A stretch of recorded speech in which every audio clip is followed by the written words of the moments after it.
Welcome aboard the Culture Station. My name is Vince. Let's see what we find out there today. What's going on, everybody? Hope you're all having a great weekend. Have you guys seen the newest episode of Loki? Have you seen how it ends? Spoiler. It ends with Johnathan Majors, Victor Timely, getting spaghettified the moment they open the doors for him to go outside to the loom. And so that's once again another time where Kang has lost. So we've seen him get killed by Sylvie. We've seen him lose to a bunch of ants.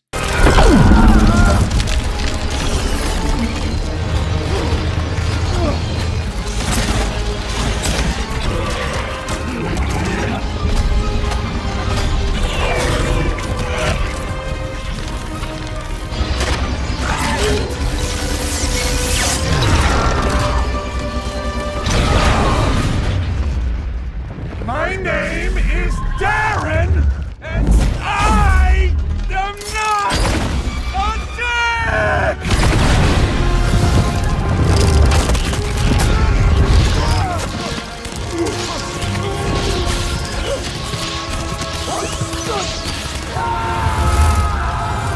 And now we've seen him be a stuttering, mumbling, stumbling fool who can't make anything that actually works, and then he ends up dead.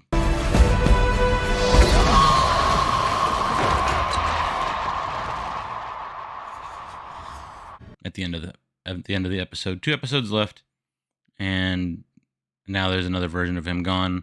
We've now gone through 4 episodes of Loki, and we might as well have gone through none. We are literally the whole premise of these 4 episodes have been to prevent the timeline from exploding at the Great Loom thing outside of the TVA. And this episode, spoiler, ends with the timeline exploding at the Loom thing outside of the TVA. So literally these last 4 episodes have been pointless unless it's been for character development. But there really hasn't been much of that either. This whole episode was a mess. So this is, like the title says, super quick review, and then we're gonna go on to this article that I found that kind of ties into what happened in the episode. So the episode picks up right where the episode 3 ended, where Ravonna and Miss Minutes are talking, and Miss Minutes is gonna tell her a secret, and it turns out that Ravonna was Kang's general. Kang did nothing. Kang just sat around on it, making his little throne in his little tower, while Ravonna did all the work and led all the troops and won all the battles and killed all the other variants and is the reason that Kang is Kang. He then sends her to the TVA and has Miss Minutes wipe her memory, and now Miss Minutes is like, hey, we can do it without him, right? So the way Marvel's been working lately, who could have seen it coming that they would replace, Johnathan Majors with, I can't even say her name, but Ravonna Renslayer. But that was the only real information, new information in the entire episode, the entire 48 minutes. Because other than that, you have OB and Timely geeking out over each other because OB idolizes Timely because Timely created the TVA, and Timely idolizes OB because OB wrote the handbook, right? And so there's this continual circle jerk between them every scene they're in. There's a scene where Miss Minutes is like resetting or whatever, so she's glitching out. She's glitching out while in front of Timely, and he's like, "You don't have to make fun of my stutter." And that was actually, I actually did laugh at that one. I laughed at that, and I laughed when Timely exploded into spaghetti. It was kind of like when Thanos snapped Drax and Mantis, only you could see it coming from a mile away. Like the moment he volunteered to go out and do it, I knew he was going to die. I didn't see it coming that quick, so that part caught me off guard and made me laugh. But you could see it coming from a mile away. And more food scenes, more let's go eat, let's blah blah blah, even when they don't eat, even when Sylvie gets mad and is like, no, we're not gonna eat pie at a time like this, her and Loki end up in the pie room.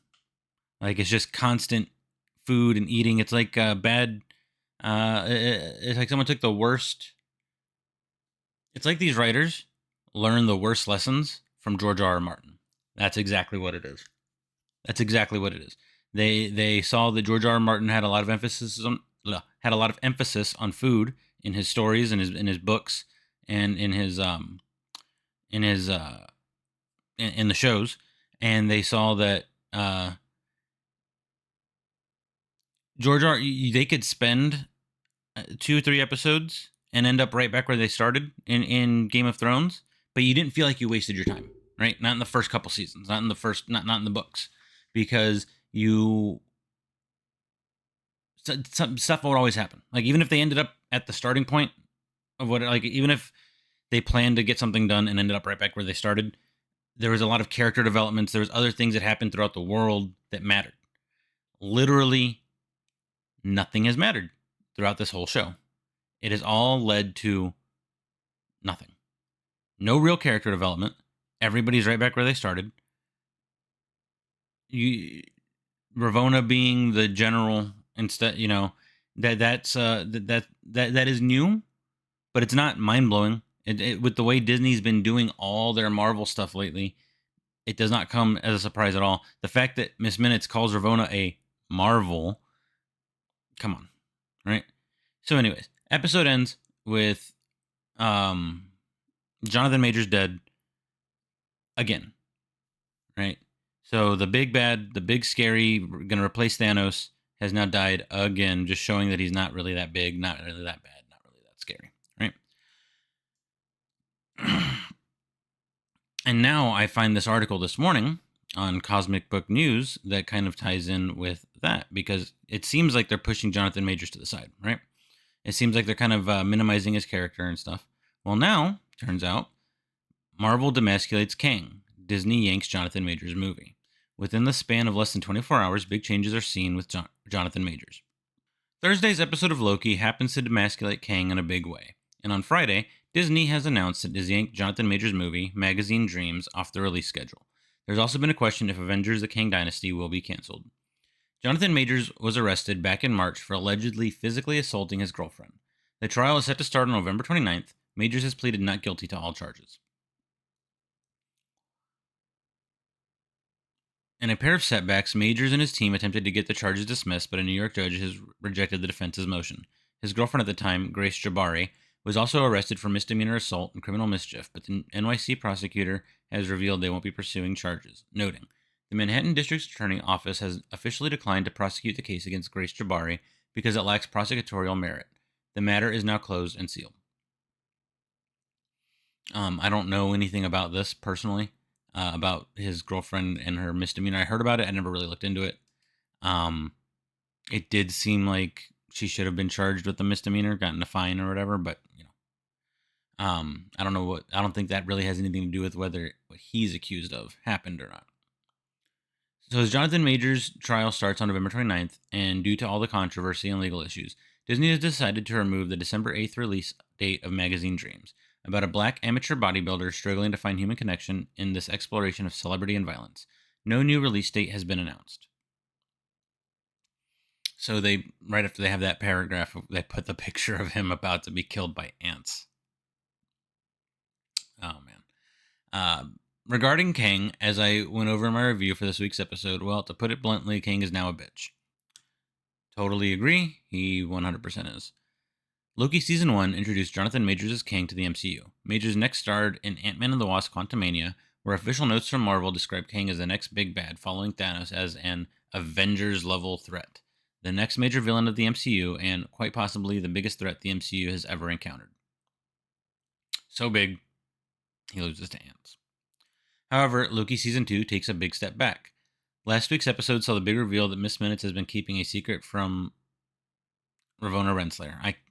I'm not even going to try and pronounce her name. From Ravonna Renslayer. This week's episode reveals the secret. So, spoiler warning. The flashback footage shown to Ravonna by Miss Minute shows Ravonna with He Who Remains in the past, following the Multiversal War, where He Who Remains defeated all the Kang variants and created the Sacred Timeline. Ravonna Renslayer, you are quite a marvel, says He Who Remains. I will be proud to lead with you. He continues, you made a difference in this war. Thank you for being on my team. She heads back to the TVA and replies to TVA awaits our commands. Shall we go? I'll catch up. It's been a long road. See you soon. Always. He Who Remains then instructs Miss Minutes to wipe her memory. Pull up Protocol 42. Blah, blah, blah, blah. Miss Minutes has to be sure. He says erase all their memories. Then it comes back to present day. I was here. I helped win, questions Ravonna. Miss Minutes replies that Ravonna actually won the multiversal war and did all the work. You didn't just help, it was you who commanded the army. Ravonna replies, so he built his little tower, and while he sat on his throne, I continued to do all the work and help him to keep him there? Miss Minutes confirms something like that. So what are you proposing? That we don't need him. Maybe we never did. Like I was saying in my little review, are you surprised that Disney Marvel is trying to write out another male character? I mean, yes, we have 2 episodes to go. I could be wrong. Please let me be wrong. We'll see. My prediction is they are using this to brace themselves to replace Johnathan Majors with some other villain and to just course correct. Hopefully, because even if he's not innocent, I don't think he should be fired from his jobs and lose all of his work and blah blah blah blah before he's found guilty. Right? Let's say he's found innocent. I still think that they should get rid of Kang and change directions because it's just not working. It's not working at this point. To continue on with this character is just sunk cost fallacy. So, anyways, let's keep reading. So Loki season 2 reveals he who remains just sat on his keister and didn't do a darn thing while Ravonna won the multiversal war. Ravonna is then supposed to co-lead with He Who Remains, but he screws her over. Interestingly enough, the plot of the upcoming Fantastic Four movie is similar. Leaks offer the movie is about a Sue Storm who feels her husband, Reed Richards, has been holding her back. I also find it interesting that the Loki episode airs right before the release of the Marvels, and the episode refers to Ravonna as a Marvel. It's known Monica Rambeau is also being referred to as Captain in the Marvels, with, of course, Brie Larson playing Captain Marvel, and Iman Vellani playing Miss Marvel. So now there are 4 Marvels. I'll play devil's advocate and marvel that Miss Minutes could simply be lying and or stretching the truth in order to manipulate Ravonna, but fitting with Kevin Feige's approach to Captain Marvel, Phase 4 and beyond, it's likely Feige and Marvel went out of their way to demasculate Johnathan Majors as He Who Remains and make the Loki series all about girl power. There's nothing wrong with girl power, but as seen in this example and many others, it comes at the expense of making men look bad, which they often do. And it comes at the expense of the MCU's supposed next big villain. It should be said this is another instance where the character of Kang comes off as looking pretty weak and worthless. So we have He Who Remains, who didn't fight the multiverse war. We have King the Conqueror in one of the worst movies in the MCU, getting beat by ants. Loki season 2 also features Johnathan Majors as Victor Timely, a man from the past who is slow and stutters, and who comes across as a doofus and who fails. Will the real Kang please stand up? Compare how the MCU is treating Kang, quite possibly the biggest threat the MCU has ever encountered, to how Thanos is treated in Phase 1 through 3. There's no comparison. And there really is no comparison. Thanos, you didn't see him at all until Avengers. And then you saw him in the post-credit scene sitting on a chair, commanding Loki, striking the fear of God into this God. We're on a mission from God, who just invaded Earth and attacked New York and almost won, right? And it's this slow build up. If you didn't read comics, if you didn't watch cartoons, if all you knew about Marvel was the MCU, was the movies, you didn't know shit about Thanos until Infinity War, right? Like, they would say a few things here, a few things there. Maybe in Guardians, you'd have Gamora and Ronan and Drax talking about him a bit, but there was never anything. All you ever really knew about him was how bad he was how bad, how powerful, how evil, how he struck fear into everybody, how everybody was terrified of him, right? And then you got Kang. You have Kang where he gets introduced and killed in the span of like 2 episodes of a show. Then he gets introduced as this all-powerful, evil conqueror guy in Quantumania and defeated by fucking ants. Like, I can't get over that. Defeated by fucking ants. We're supposed to be scared of a guy who got defeated by ants. Okay. He couldn't stop. I know there's a lot of them and blah, blah, blah. Come on. That you think Thanos would have lost to ants? No.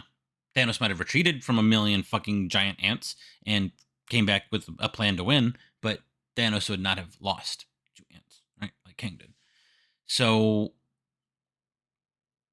they need to they just need to move on. I think they need to move on. I think they need to just kind of take a year off, put nothing out at all. Just fucking take the loss. I know it's a lot of money. I know Disney doesn't really have it to burn right now. Either fucking put out everything you already have ready to go, right? Just wrap up everything you already have going. Wrap it up. Put it out. Then take a year. Nothing comes out. Over the course of this, from now until then, write new shit. Restart. If fucking grovel to Robert Downey Jr. if you have to have him do an Iron Man cameo, right? I don't know. But I don't know if you can save it. It's right there on the edge. They killed Star Wars. That's going to take a decade to recover if there is any recovery for it. And they've damn near killed Marvel. It is on life support and it is flatlining. It is time for them to fucking accept their losses and restart. I think that's the only saving Marvel, the MCU, Marvel Comics, all of it. But those are my thoughts. Let me know what you guys think down in the comments, and I will talk to you guys next time. Thanks for stopping by. If you like this video, make sure to like, share, and subscribe, and follow me on the X at CultureSailor1. I'll see you next time, and as always, fair winds and following seas.